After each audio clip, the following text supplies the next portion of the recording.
Mengawal informasi pertama pemirsa, Kejaksaan Negeri Jember terus berupaya menyelesaikan kasus mega proyek Pasar Manggisan yang merugikan negara lebih dari 1 miliar rupiah.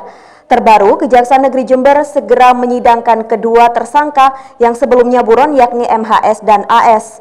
Proses keduanya kini telah dilakukan pelimpahan tahap kedua dan segera memasuki tahap persidangan di Pengadilan Tipikor Surabaya. Berkas keduanya pun telah lengkap dan P21.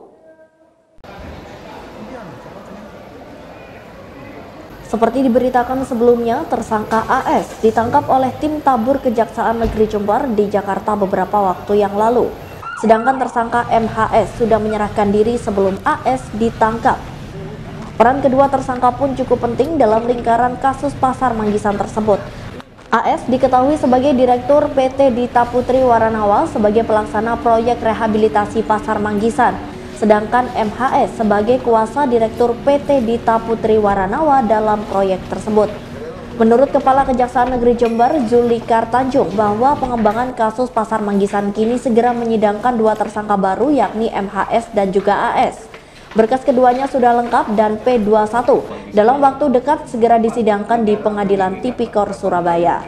Kami sampaikan pada hari ini telah dilakukan penyerahan tahap kedua dari penyidik ke penuntut umum dalam perkara pembangunan pasar Kemanggisan dalam dalam tahun anggaran 2018. Dalam hal ini yang menjadi tersangka ada dua. Yang pertama adalah AS, yang kedua adalah MHS.